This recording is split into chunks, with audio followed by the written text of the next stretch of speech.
반갑습니다. 오랜만에 뵙는 분들도 있고요. 작년에 뵈신 분들도 있고요. 제가 하나님의 은혜로 새생명교회 온 지 2주밖에 되지 않았지만 연차로는 2년차 횟수로 2년차가 접어드네요.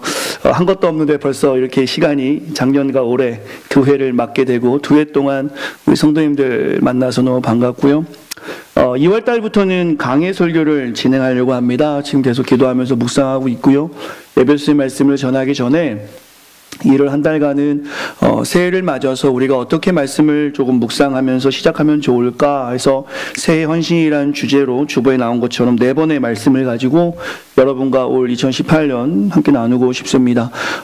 조금 우리가 그 말씀을 좀 가까이 가는 시간이라 생각하시고 같이 저랑 호흡해 주시고 기도해 주시면서 우리 안에 체크업해 볼 것을 한번 체크업해 보시면서 이번 한 달 동안에 조금 영적으로 좀 긴밀하게 주님과 교제할 수 있는 온 성도 되시기를 간절히 축원합니다. 같이 인사하겠습니다. 큰 은혜 받읍시다. 이렇게 인사하겠습니다. 큰 은혜 받으십시다. 도전되시기 바랍니다. 제가 한번 잠깐 간단히 말씀을 위해서 기도하고요. 하나님 말씀 전하겠습니다. 살아계신 하나님 감사합니다. 우리를 사랑하여 주시어서 세상에서 우리를 보호하시고 또한 세상과 구별되어 이 시간 주 앞에 나와 하나님을 찬양하며 예배합니다. 특별히 이 시간에 귀한 말씀을 듣습니다.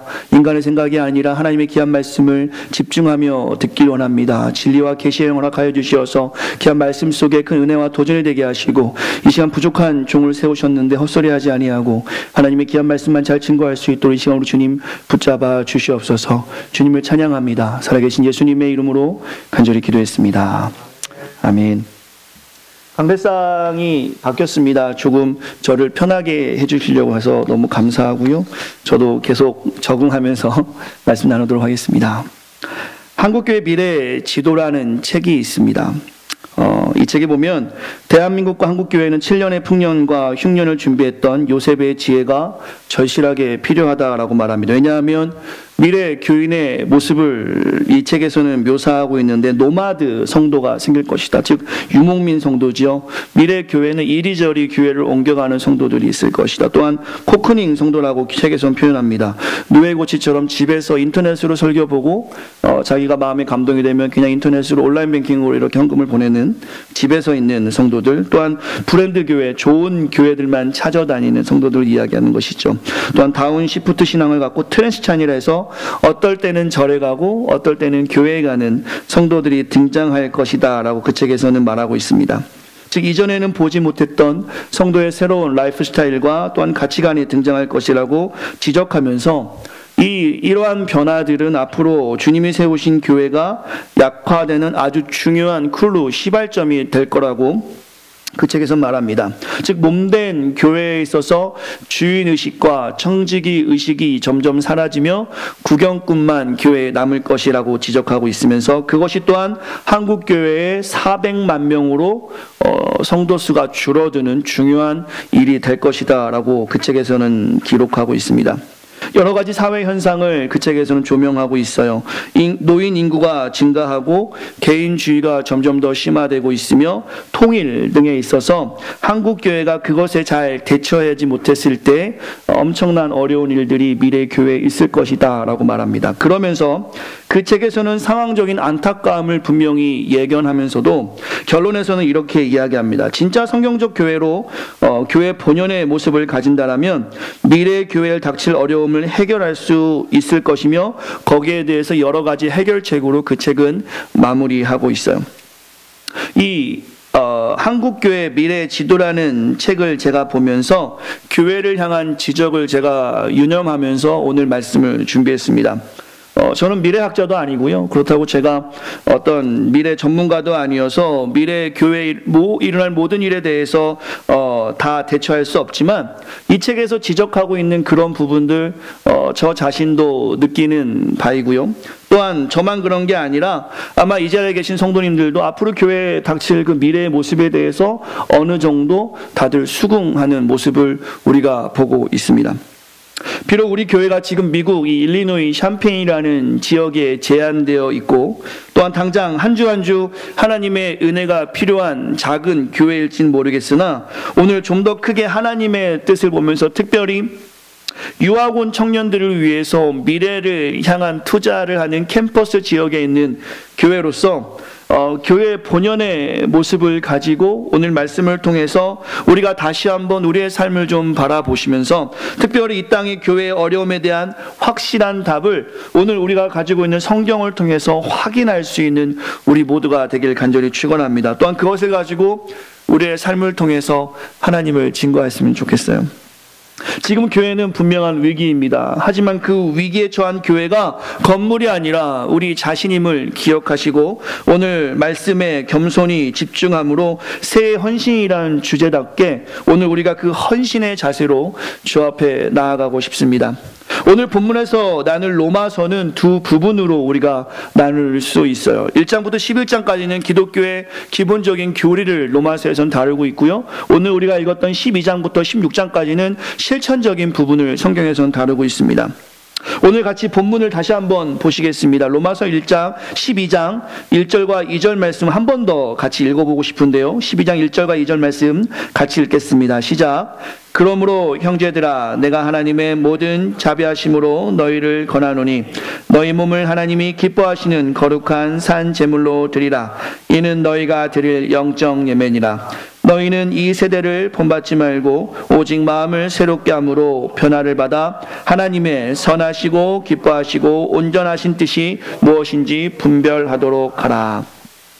지금 저와 여러분이 함께 읽은 이 로마서 12장 1절과 2절에서는 하나님이 요구하시는 헌신된 예배자의 삶이 무엇인지에 대해서 말씀하고 있고요. 또한 그 헌신된 예배자의 삶을 살아가는 사람들이 구체적으로 어떻게 해야 하는지를 제시하고 있습니다. 마지막으로 그 헌신된 예배자의 삶을 살아가는 사람들이 구체적인 마음을 가지고 어떻게 실천해야 하는지에 대한 말씀이 오늘 저희가 읽었던 3절부터 21절까지 말해주고 있습니다. 결론적으로 말씀을 드린다면 하나님께서 우리를 위해 하신 그 일을 우리가 바로 인식하고 우리의 삶에 오늘 본문의 말씀을 적용하고 살 때 이전에 죄를 짓는 데 사용했던 우리의 몸이 이제는 하나님께 예배하는데 그 몸이 사용되어진다라는 것입니다.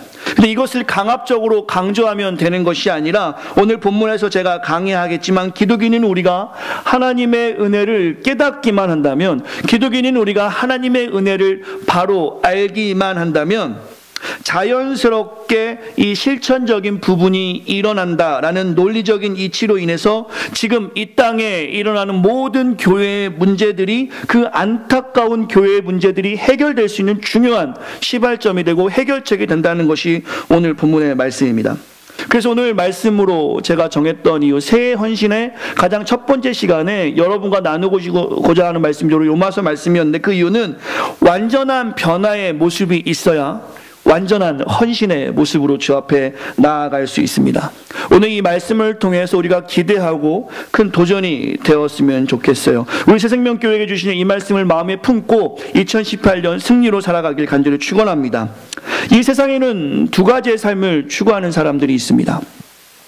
하나는 오리와 같이 오늘 본문 1절의 말씀처럼 하나님의 거룩한 산 제물이 되어서 성도로 하나님을 우리의 구주로 영접하면서 하나님을 우리 삶의 주인으로 삼고 그 은혜에 감사하며 모든 일상에서 삶에서 예배하는 신본주의, 하나님 중심의 삶을 살아가는 사람들이 있고요. 세상에는 이와 다르게 하나님이 말씀으로 이 땅을 창조하신 것을 전혀 믿지 못하고 눈에 보이는 화려함, 안락함, 편안함을 믿고 따르는 세상이 주인된 삶을 살아가는 사람들이 있어요.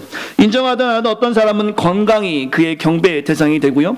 어떤 사람은 물질이 그의 경배의 대상이 됩니다. 어떤 사람은 사람과의 관계가 그렇고요. 어떤 사람은 자녀가 그의 경배의 대상이 되기도 합니다. 이것도 우리가 앞에 제가 나눴던 신본주의 삶, 즉 하나님 중심대로 살아가는 삶과는 다르게 세상에서 각자가 따르는 분명한 가치관이 있고 그것이 그 사람의 경배의 대상이 되죠. 이것이 바로 인본주의, 인간 중심의 삶입니다. 세상에는 두 종류의 삶이 있다라는 것이죠. 그런데 제가 오늘 말씀을 통해서 하나님의 말씀으로 하나님의 준엄한 말씀으로 함께 지적하며 도전 드리고 싶은 것은 무엇이냐면, 이 앞에서 언급한 신본주의와 인본주의가 세상에 있는데 이것이 지금 하나님이 핏값으로 세우신 교회 안에도 동일하게 공존한다라는 것입니다. 즉 교회 안에서도 신본주의의 삶을 살고 있는 성도가 있고요, 인본주의의 삶을 살고 있는 성도가 있다라는 것입니다. 저는 오늘 본문에서 하나님을 말씀을 나누면서 이 말씀이 하나님을 알지 못하는 세상에 주시는 말씀이 아니라 이미 하나님을 영접한 하나님의 자녀에게 주시는 말씀을 기억하고 오늘 이 시간에 로마서 12장의 말씀을 나누고 싶어요. 다만 이 시간에 혹시 복음에 대한 어떤 경험이 크지 않은 분들이 이 자리에 계신다면, 후에 기회가 된다면 제가 복음을 전하며 나눌 수 있는 기회가 있겠지만, 오늘 말씀을 통해서 하나님이 세우신 교회들이 어떠해야 하는지에 대한 성경적인 이해가 이 시간에 있었으면 좋겠어요. 오늘 말씀을 통해서 전체를 통해서 살펴보고자 하는 것은 바로 작금의 교회 모습입니다. 지금 교회에 당면한 큰 문제, 우리 모두는 인지하고 있을 수 있어요. 교회에 제자가 없고 교회에 성도가 없고 교회에 말씀이 없는, 바로 정체성에 관한 문제이죠.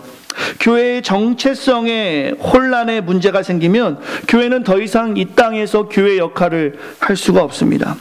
또한 우리의 자녀들 또한 하나님의 보호하심을 받고 살아갈 수 없어요. 교회의 정체성이 혼란돼서 교회가 무엇을 하는 곳인지 세상에 보여줄 수 없다면 더 이상 이 땅의 교회가 이 땅의 문제를 해결할 수 없어요. 우리 새생명교회가 모든 문제 해결이신 예수 그리스도를 표제로 삼고 매주 나아가고 있는데 그 모든 문제의 해결이신 주님을 전할 수 없단 말입니다. 교회가 교회 본연의 모습을 유지하고 간직하고 실천해 나가지 못한다면 더 이상 교회가 하나님의 일을 할 수 없다라는 것이죠. 오늘 말씀을 통해서 우리 교회는 과연 어떠한가, 혹은 이 땅의 교회는 과연 어떠한지, 새 헌신이란 주제로 나아가는데 우리가 우리 교회만 바라보고 예배하는 것이 아니라 앞으로 우리가 살아갈 우리의 동역자들이 섬기는 수많은 교회들, 주님의 핏값으로 세우신 교회들이 진정으로 그 말씀에 합당한 삶을 살아가고 있는지 이 시간에 기도하는 마음으로 함께 말씀 보려고 해요. 제가 화난 것이 아닙니다. 왜? 우리 그 말씀의 어떤 그 진지함을 좀 나누고 싶어서요. 오늘 본문의 제목을 한번 같이 보도록 하겠습니다. 오늘 본문의 제목 같이 읽어볼까요? 주보에 나와 있고요. 앞에 띄워주시면 감사하겠습니다. 같이 읽겠습니다. 오늘 본문의 제목은요, 변화된 삶과 변장된 삶. 변화와 변장. 여러분과 저는 지금 어디에 속해 있습니까? 두 단어는 매우 비슷하지만 아주 틀린 뜻을 가지고 있어요. 변화와 변장. 변화라는 단어를 제가 사전에서 찾아보니까 사물의 성질, 모양, 상위, 따위가 바뀌어 달라짐을 말합니다. 즉 유생에서 성체가 되는 변태의 과정, 즉 머터페시스라고 하죠. 그 변태의 과정, 즉 올챙이가 개구리가 되고 누에가 나비가 되는 것을 변화라고 합니다. 반면에 변장은 본래의 모습을 알아볼 수 없게 하기 위해서 옷차림이나 얼굴, 머리 모양을 바꿈이라고 사전에 정의되어 있어요. 그리고 변장은 언제든 원하면 다시 본 모습으로 돌아가는 것이 변장입니다. 이것을 오늘 말씀으로 적용해 나누자면, 변화된 기독인은 주님을 만나서 우리의 모든 모습과 속이 바뀌는 회심을 경험하는 것이죠. 골로새 3장의 말씀처럼 옛사람의 그 행위, 우리가 가져있던 음란, 부정, 사욕, 악한 정욕, 분함, 노여움, 악의, 비방, 입에 부끄러운 모든 것을 벗어버리고 새 사람의 모습이죠. 이것은 바로 주님의 형상을 따라 지식까지 새롭게 되는 예수님의 제자로 살아가는 모습을 말합니다. 즉 변화된 기독인의 분명한 모습은 이전에 죄에 사로잡혔던 모습이 없어지고 이제 하나님의 자녀가 되어서 누가 보아도 하나님의 모습이 보이는 것 같은, 정말 이전과는 다른 모습이 드러나는 것이 변화된 기독인의 모습이죠. 반면에 변장된 기독인은 그럴싸한 기독인이지만 속이 변화되지 않아서 언제든 자신의 상황에서 손해보거나 자존심에 상처받거나 쾌락을 위해 제 모습으로 고스란히 돌아가는 게 변장된 기독인의 모습입니다. 사랑하는 우리 새생명 성도 여러분, 우리가 그리스도의 은혜로 구원받아 회개하여 하나님의 자녀가 되었다라면, 구원의 은혜를 경험하여 진정으로 변화된 크리스찬으로 살아가고 있다라면 이전의 죄성으로 돌아가고 싶어도 돌아갈 수 없어야 합니다. 개구리가 원한다고 올챙이가 될 수 없는 것처럼 우리의 모습은 그렇게 되면 안 된다는 것이죠. 극단적인 예를 좀 들어볼게요. 분노가 일 만큼, 내 안에 분노가 일어날 만큼 내 자신을 억제할 수 없을 정도가 되어도 진정으로 내가 변화되었다라면, 진정으로 하나님의 은혜를 경험했다라면 인격적으로 하나님을 만나기 전에 그 죄에 가득 탄 모습으로 돌아가면 안 된다라는 것이, 이 땅의 쾌락의 즐거움이 주님과의 교제보다 더 즐겁지 않다라는 것입니다. 왜냐하면 인격적으로 하나님을 우리가 만나서 우리는 세상에 줄 수 없는 영원한 생명, 즉 구원을 소유했고요, 주님의 낮아짐과 용서와 이해와 사랑을 몸소 경험했기 때문입니다. 상대의 가치가 중요한 세상에서 열등과 절망의 두려움에 우리가 사로잡혀 살았었는데, 이제는 절대 가치인 주님을 붙잡고 우리가 자유해졌기 때문이죠. 그리스도를 만나는 우리가 가졌던 죄의 문제가 해결되었고, 이전과는 다른 변화된 모습으로 살아가는 것이 우리가 지금 경험하고 있는 하나님의 은혜라는 것입니다. 이전에 즐거웠던 쾌락은 우리에게 영원한 쾌락이 될 수 없음을 인지하고 불편한 쾌락이 되는 것이죠. 왜 그렇죠? 그것은 바로 본문의 1절처럼 거룩한 산 제물로 우리가 주님께 나아가기 때문입니다. 믿으십니까? 이것이 변화된 기독인의 모습이죠. 이것이 변화입니다. 아무 공로 없이 은혜를 받아서 이제 하나님의 은혜를 간직하기 위한 모습을 우리가 가지고 살아야 합니다. 그러나 언제든 원하면 예전의 악한 모습으로 여전히 돌아간다면, 언제든 원하면 그런 모습이 나타난다면, 언제든 원하면 하나님이 내 삶의 주인이 아니라 세상이 내 삶의 주인이 돼버리고 그 쾌락이 여전히 즐겁다라면, 우리가 이 자리에 앉아있지만 수많은 성도들이 이 주일날 교회를 향하고 있지만 그들은 변장된 모습을 가지고 교회로 나아가는 것이겠죠. 변장된 모습으로 신앙생활하는 것, 얼마나 안타까운 일인지 모르겠습니다. 이런 예를 들어보면 어떨까요? 제가 어렸을 때 즐겨보던 TV 프로그램이 있었어요. 그것은 전설의 고향입니다.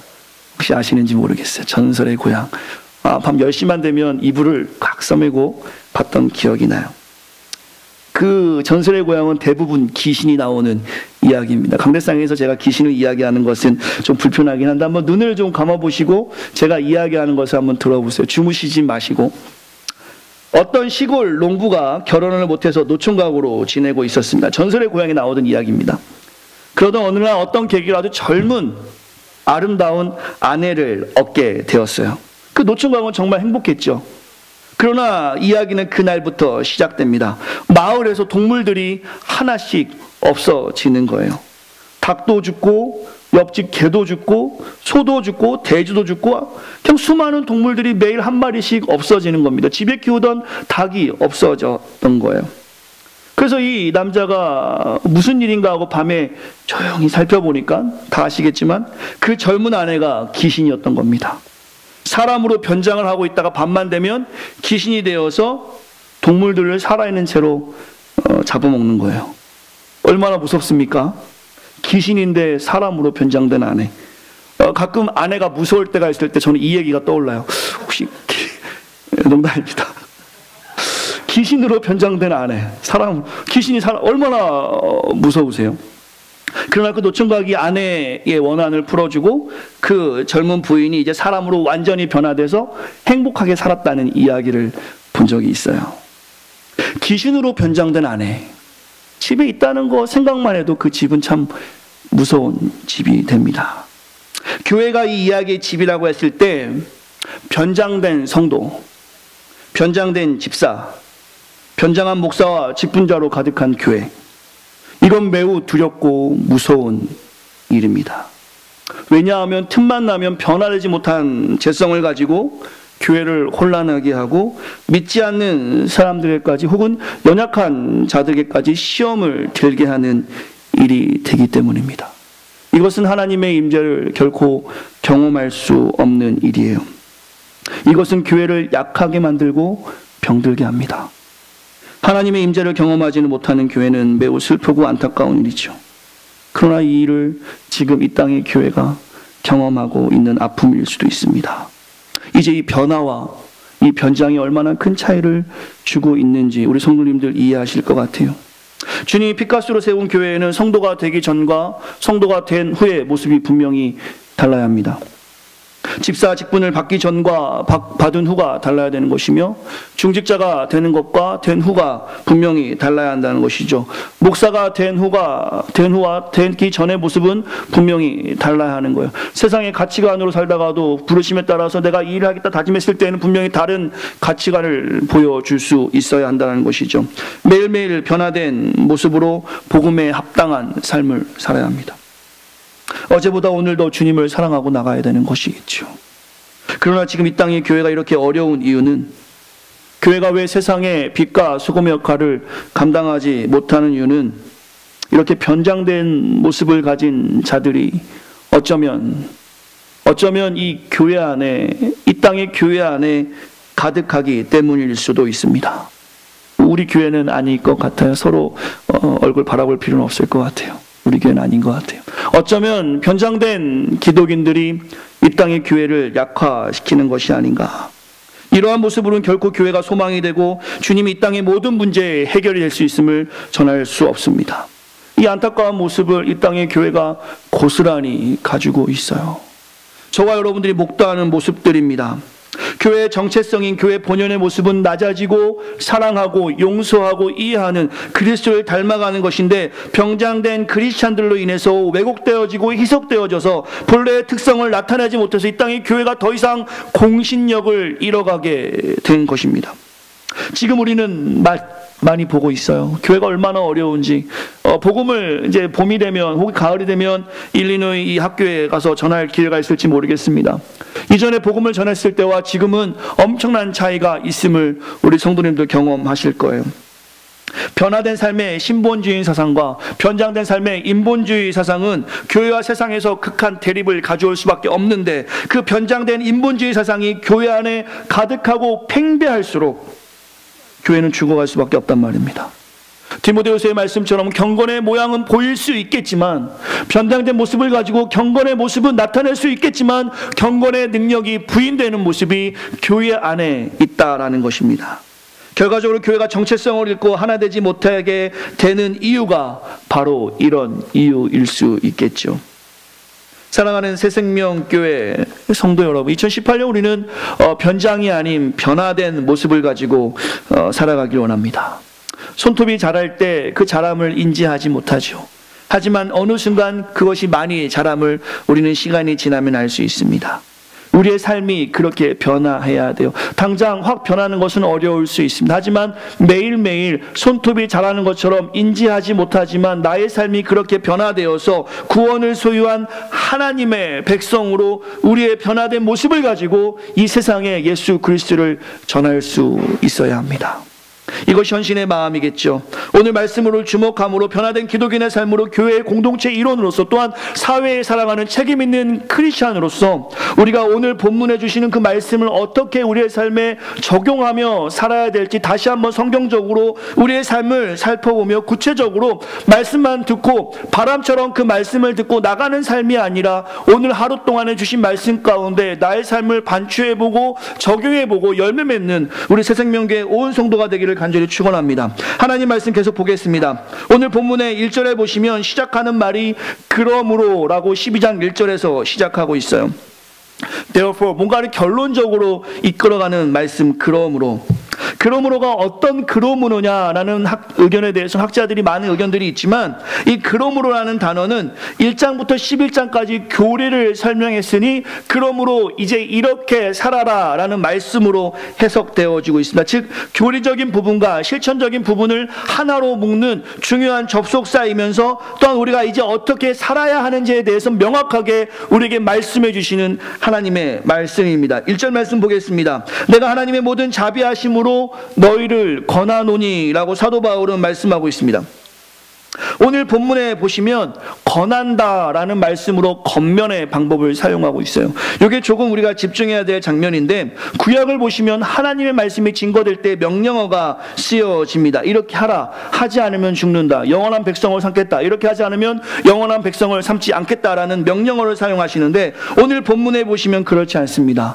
권하노니라는 권면의 방법을 사용하고 있어요. 이 권면은 동역자들에게 쓰는 표현입니다. 제가 좀 전에 설명을 드렸는데, 하나님의 사랑과 긍휼에 대해서 우리가 명확히 알고 인식하고 있다면, 변장이 아닌 진정으로 변화된 성도의 삶을 사는 자라면, 변화된 삶을 살라고 하는 것, 그것은 명령이 될 수 없음을 우회적으로 표현하고 있습니다. 그 변화는, 즉 하나님의 은혜를 아는 자에게 일어나는 그 변화는 자연스럽게 따라오는 어떤 그 논리적 전개라는 것이죠. 사도 바울은 오늘 본문에서 권하노니라고 표현한 것은 바로 이 부드러움으로 시작하는 것은 이미 너희가 하나님의 은혜를 아는 자로서 이렇게 살아가는 것이 마땅하다라고 그 부드러운 시작을 알려주는 것이죠.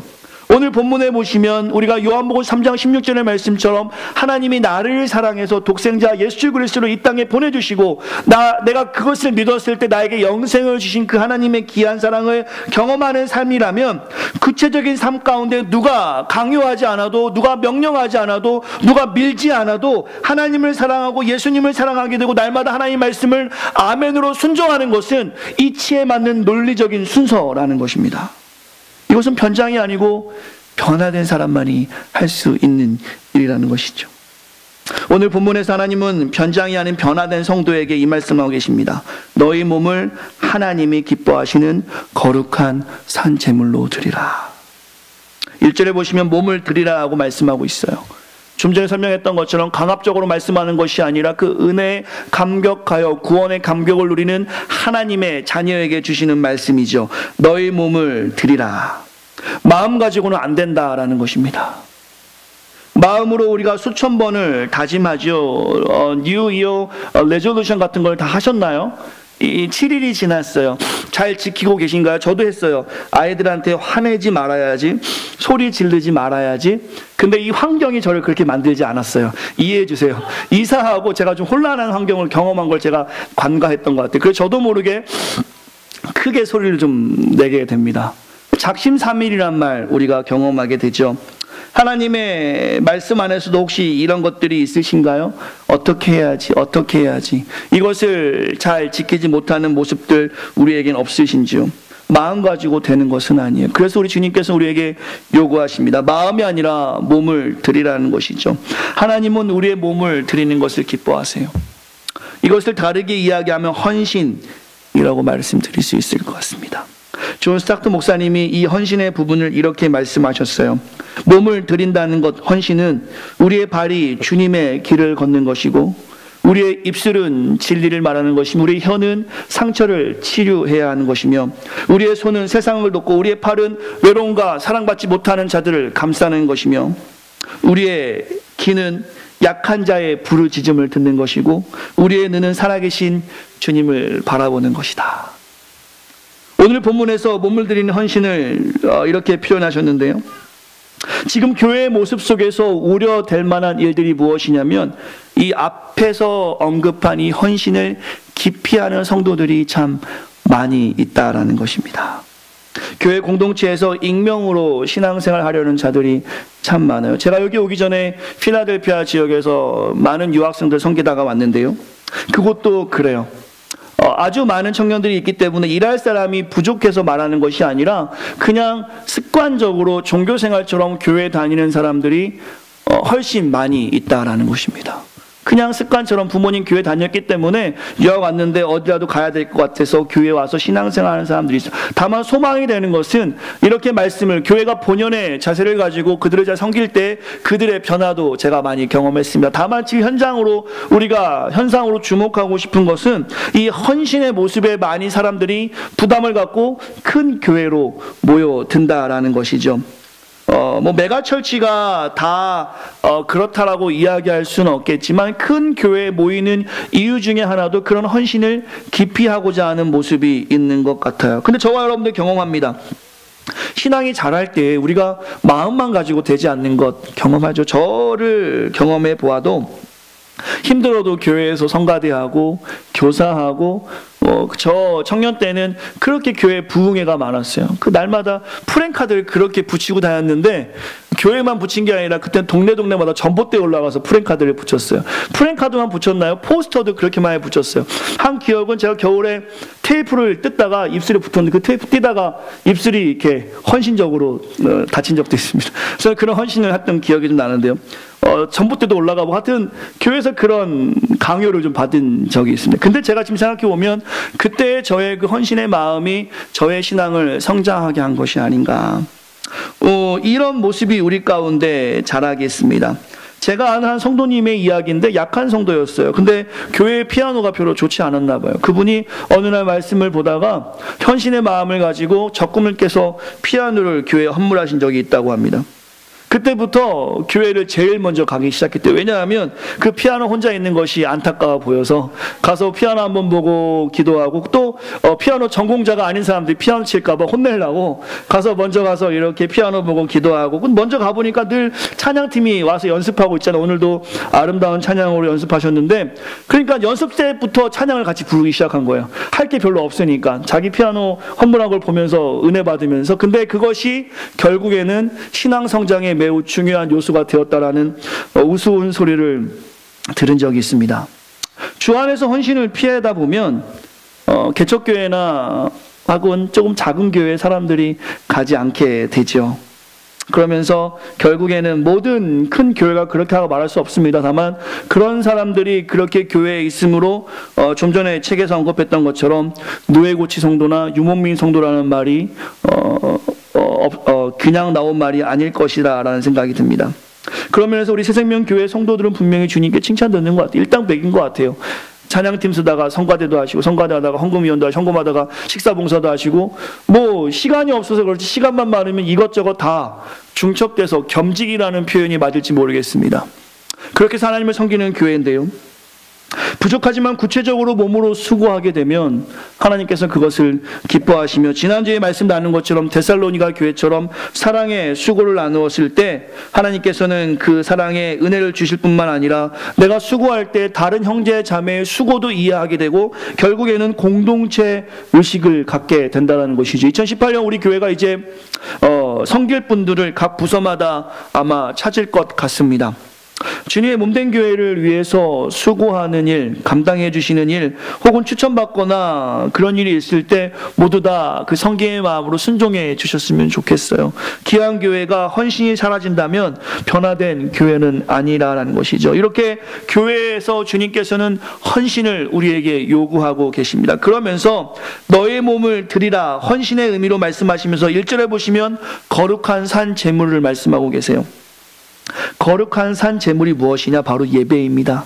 즉 하나님께서는 변장이 아닌 변화된 성도들에게 너의 몸을 드리라 말씀하시면서 거룩한 산 제물, 즉 너희가 드리는 헌신된 예배를 내가 기뻐하노라 말씀하고 있는 것입니다. 첫 번째 적용점이죠. 오늘 말씀을 통해서 2018년 우리가 헌신의 마음으로 나아갈 때 가장 먼저 해야 될 일은 바로 예배에 최선을 다하는 일입니다. 우리가 예배를 귀하게 여기지 않고 습관적으로 한다면 하나님의 임재 경험할 수 없어요. 종교적으로 주 앞에 나온다라면 절대로 경험할 수 없습니다. 우리 교회는 아니겠지만 보통 예배의 모습을 보면 이 사람이 변화됐는지 변장의 모습이 있는지를 우리가 알 수 있을 것 같아요. 즉 예배의 모습 가운데 하나님께 집중하지 못하는 모습이 있다라는 것입니다. 여러 가지 사정이 있어서 그럴 수 있지만 우리가 매 습관적으로 그렇게 나아가는 모습이 있는 것은 아닌지 헌신된 예배자의 모습이 있는지를 살펴보아야 되는 것이죠. 우리가 이 하나님께 예배하는 이유가 왜 중요합니까? 왜 우리는 하나님께 예배해야 됩니까? 그것은 바로 하나님의 은혜를 경험했기 때문입니다. 십자가에 죽으시고 부활하신 그 하나님의 은혜를 알기 때문이지요. 베드로전서 2장 24절의 말씀을 기억합니다. 길을 잃은 양과 같은 우리였습니다. 양이 길을 잃으면 죽는 거예요. 양은 2m 앞을 볼 수가 없습니다.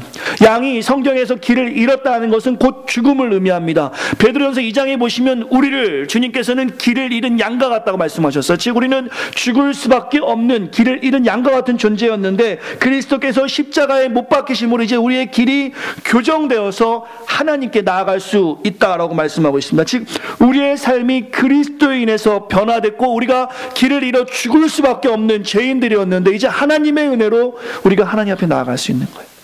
이것이 변화된 크리스찬으로서 예배하는 중요한 이유가 됩니다. 오늘 우리가 드리는 이 예배는 비록 많은 숫자가 모인 것은 아니지만 우리가 정성스럽게 찬양으로 기도로 준비했던 이 예배는 하나님이 영광 받으시는데 그 이유는 바로 우리가 주 앞에 나아갈 때 이런 마음으로 나아가기 때문이죠.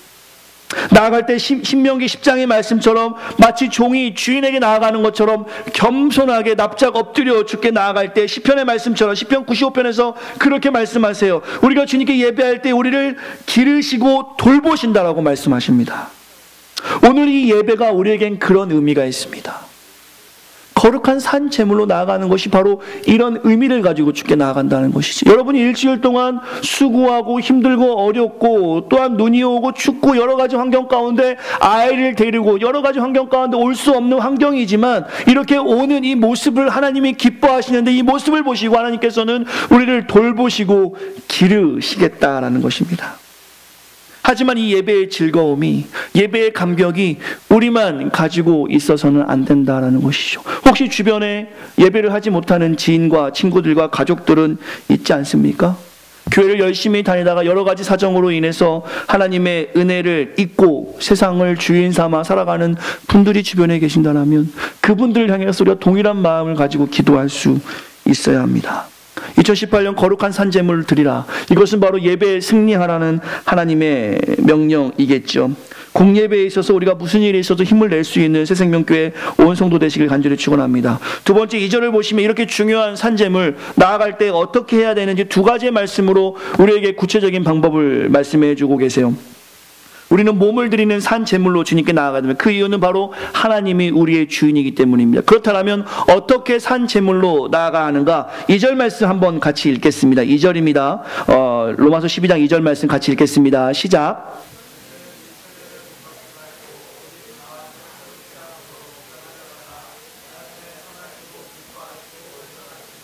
무엇인지 분별하도록 하라. 이 2절 말씀에서 우리가 이 헌신된 예배장, 거룩한 산 제물로 살아갈 때 이렇게 하라고 말씀하시는 두 가지의 내용을 말씀하시는데요. 그것이 오늘 두 번째 적용점입니다. 첫 번째로는 헌신된 예배자로 살아야 될 것이고요. 두 번째로는 헌신된 예배자는 세상을 닮지 말아야 될 것을 성경에서 말씀하고 있어요. 왜냐하면 이 세상은 변화된 우리가 본받을 것이 결코 없기 때문입니다. 빌립보서 2장에 보시면 어그러지고 거스리는 세대라고 이 세상을 표현합니다. 마태복음 16장에 보시면 악하고 음란한 세대라고 말했고요. 사도행전 2장 40절 보시면 패역한 세대라고 이 땅을 말씀하셨습니다.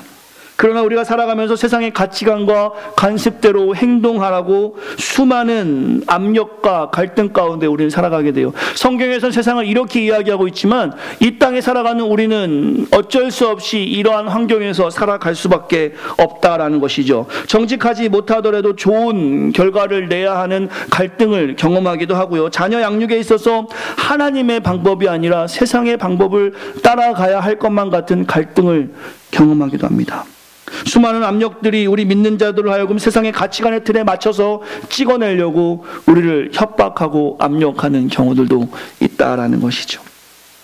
요한일서 2장에 보시면 이는 세상에 있는 모든 것이 육신의 정욕과 안목의 정욕과 이생의 자랑이고 이것은 아버지께로부터 온 것이 아니라 세상으로 왔다 말씀하십니다. 즉 변화된 우리가 이 세상에 살고는 있지만 이 세상을 닮지 말아야 하는 것을 분명히 말씀하시는데, 그렇다면 하나님은 왜 이 땅에 살게 하셨는가? 그냥 우리를 저 절에 계시는 분들처럼 산에 있게 하시지 왜 세상에 살게 하셨는가? 하나님께서 이 땅의 교회들에게, 우리들에게 이 세상에 살고는 있지만 이 세상의 방법이 아닌 하나님의 방법으로 변장이 아닌 변화된 삶으로 이 어그러진 세상을 바르게 이끌라는 변화시킬 책임을 우리에게 주시기 위해서 이 어려운 세상에 우리를 살게 하시는 거예요. 헌신된 예배자로 살아가는 것, 세상을 닮지 않는 것이 이것은 매우 어렵지만 오늘 주님이 저와 여러분에게 요구하시는 방법이라는 것이죠. 그리고 세 번째로 적용하는 것은 2절에 보시면 마음을 새롭게 하라 말씀하십니다. 마음을 새롭게 하는 것, 이것은 죄의 문제를 말씀하고 있는 거예요. 변장이 아닌 진정한 변화는 죄의 문제의 해결입니다. 똑같은 죄를 반복해서 지으면 안 되는 것이에요. 히브리서 12장의 말씀처럼 얼매이기 쉬운 죄를 다 벗어던지고 믿음의 경주에서 우리 주님만을 바라보아야 하는 것인데, 지금 여러분과 제가 하나님과의 교제를 방해받는 그 어떠한 죄가 무엇인지 이 시간에 고민해 볼 수 있어야 합니다. 하나님과 나를 방해하는 그 죄에서 완전히 돌아서야 2018년 헌신의 마음으로 우리는 나아갈 수 있어요. 우리 새생명교회가 지난 시간 동안 기도하고 열심을 다해서 이 교회를 지켜냈습니다. 교회가 크지 않지만 정말 열심을 다해서 일당 100의 마음을 가지고 정말 섬기는 마음으로, 제가 기회가 되면 각 가정을 돌아보며 같이 말씀을 나누며 저의 모습도, 제가 어떻게 살아왔는지도 좀 나누고 싶지만, 우리 성도님들은 어떻게 이 새생명교회에 왔는지 정말 저는 너무 궁금해요. 너무 궁금해요. 왜냐하면 그동안의 새생명교회 환경을 보면 올 수 없는 환경이잖아요. 담임 목사님도 계시지 않았고, 교회도 크지 않고, 또 우리 아이들 자녀 교육도 매우 어렵고, 여러 가지 환경적인 요소를 봤을 때 교회가 유지되기에는 매우 어려운 분명한 요소를 가지고 있었음에도 불구하고 지난 30년 혹은 짧게는 3년 동안 교회를 지키면서 기도했던 그 이유가 무엇입니까? 바로 이 부분 아니겠습니까? 정말 하나님 주신 말씀을 가지고 마음을 변해서 이 사명을 가지고 살아가겠다는 그 헌신된 열정을 가지고 교회를 지키신 거 아니겠습니까? 2018년 여러분의 마음이 계속해서 새롭게 되어서 죄와는 상관없는 우리의 모습이 되길 간절히 소망합니다. 그렇게만 된다면, 우리 모두가 죄와 상관없이 마음의 변화를 받아 정말 하나님만을 바라보는 삶만 된다면, 하나님께서 우리 새생명교회가 그동안 인내하며 기도하며 열심을 품고 주의 사명을 감당했던 이 공간 가운데 하나님은 놀라운 일을 하실 거예요. 제가 처음에 여러 말씀드렸지만 심지가 깊은 교회 같다. 비록 많은 열매가 우리 안에서는 보이지 않는 것 같지만 이미 심지가 깊게 내려져 있기 때문에 이제 어떤 환란이 들어와도 이 교회는 든든히 서갈 것이며, 심지가 깊으면 깊을수록, 뿌리를 깊게 내리면 내릴수록 앞으로 많은 열매를 맺을 수밖에 없다라는 것이죠. 근데 중요한 것은 교회가, 저와 여러분들이 죄와 상관없는 삶을 살아야 합니다. 우리가 죄와 상관없는 삶을 살아야 하나님께서는 이제 됐다 하고 하나님이 부어주실 은혜를 우리 새생명교회에 부어주신다라는 것이죠. 그리고 또 중요한 것은, 오늘 말씀대로 살아가는 것은 바로 2절 하반절이죠. 하나님의 선하시고 기뻐하시고 온전하신 뜻이 무엇인지를 분별하는 중요한 방법입니다. 저와 여러분들이 몸을 들여서 헌신자로 살아가고 예배에 헌신하면서 마음을 새롭게 하는, 죄와 멀어지는 삶, 특별히 세상을 닮지 않는 모습을 유지하고 2018년에 살아간다면 2018 한 해 동안에 우리가 하나님의 뜻이 무엇인지를 아주 클리어하게 명확하게 알 수 있다라는 것이죠. 그러면서 오늘 본문에서는 3절부터 21절까지 이렇게 변화된, 정말 하나님의 은혜로 헌신된 예배자로 살아가면서 마음을 새롭게 하고 이 세상을 닮지 않는 변화된 기독인들에게 주시는 실천 행동들이 있습니다. 바로 3절부터 13절까지는 교회에서의 우리의 삶이고, 14절부터 21절까지는 세상에서의 우리의 삶입니다. 오늘 마지막 교훈으로 이 말씀을 읽고 마치려고 해요. 3절부터 말씀이 우리의 삶에 정확하게 실천될 때, 이제 이 땅의 교회는 불완전하지만 그래도 새생명교회를 통해서 천국의 모습을 세상에 보여줄 수 있다는 것이죠. 성경을 같이 펴고 보시겠습니다.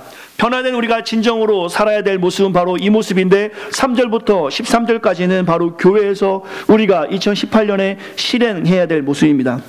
3절 말씀 보시겠습니까? 마땅히 생각할 그 이상의 생각하지 말고 믿음의 분량대로. 5절 말씀 우리 같이 읽겠습니다. 앞에 띄워주시고요. 5절 같이 읽겠습니다. 시작. 한 몸이 되어 서로 지체가 되었느니라. 6절, 7절, 8절을 보시면 각자 주신 달란트대로 섬겨라 말씀하고 있습니다. 9절에 보시면 악을 미워하고 선에 속해라 말씀하시고, 10절에 보시면 형제를 사랑하고 존경하고 서로 먼저 하고, 11절 말씀 우리 한번 같이 읽겠습니다. 시작. 부지런하며 열심히 주를 섬기라 말씀하고 있습니다. 12절 말씀 보시면 소망 중에 즐거워하며 환난을 참으며 기도에 항상 힘쓰라 말씀하고 있고, 13절에 보시면 손 대접하기를 힘쓰라라고 말씀하십니다.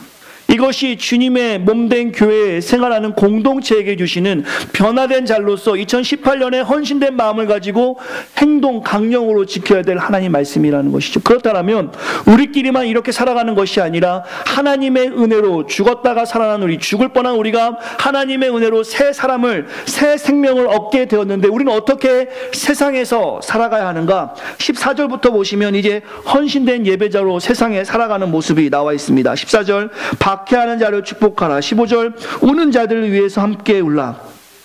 한국교회가 즐거워하는 자들과 함께 즐거워하는 일을 참 잘했지만 우는 자들과 함께 우는 일을 참 못했던 역사가 있습니다. 이 일 또한 주님께서 우리에게 요구하시는 것이죠. 16절 겸손하라, 선한 일을 도모하라, 모든 사람과 더불어 화목하라, 친히 원수를 갚지 말고 주께 맡기라. 20절 원수에게 베풀라, 용서하라. 21절 말씀 우리 같이 한번 읽겠습니다. 시작.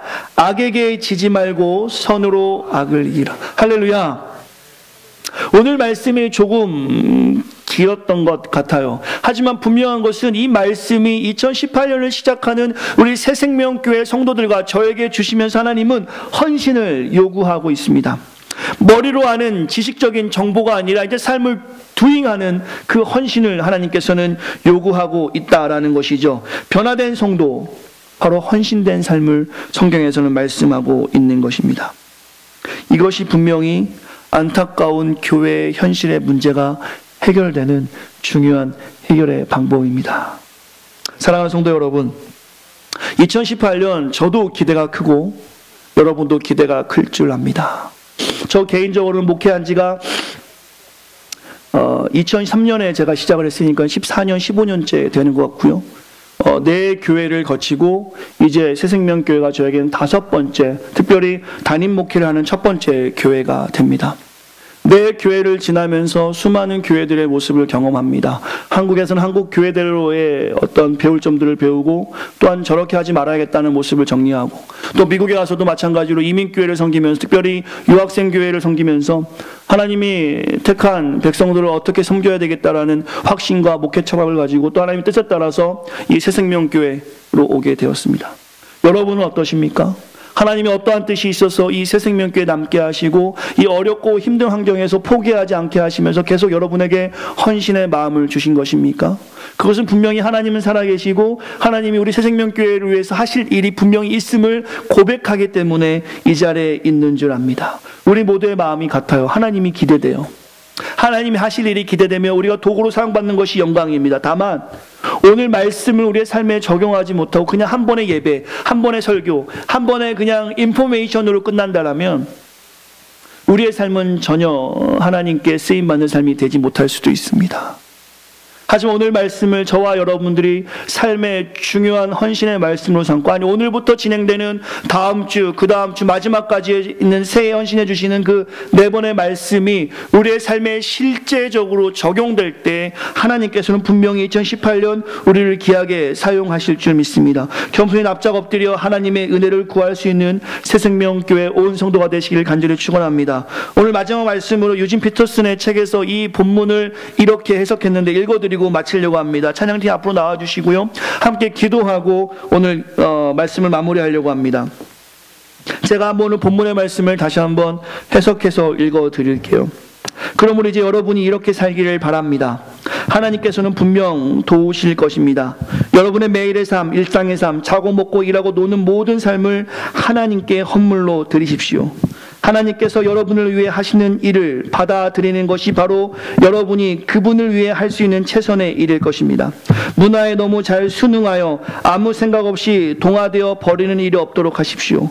대신에 여러분은 하나님께 시선을 고정하십시오. 그러면 속에서부터 변화가 일어날 것입니다. 그분께서 여러분에게 바라시는 것을 흔쾌히 인정하고 조금도 머뭇거리지 말고 거기에 응하십시오. 여러분을 둘러싸고 있는 문화는 늘 여러분을 미숙한 수준으로 끌어 낮추려 하지만 하나님께서는 언제나 여러분에게 최선의 것을 이끌어내시고 여러분 안에 멋진 성숙을 길러주십니다. 아멘. 아멘. 세상의 문화는 우리를 늘 미숙한 수준으로 끌어내리려 하지만 하나님은 우리를 최고의 수준으로 올려주심을 기억하시고 그 부르심에 온전히 헌신으로 답할 수 있는 우리 새생명교회 온 성도가 되시기를 간절히 축원합니다. 네. 오늘 부르신 곳에서라는 찬양을 준비했습니다. 함께 말씀 나누면서 주셨던 그 말씀을 기억하면서 헌신된 예배자로 서는 시간 되기를 원합니다. 함께 찬양하겠습니다.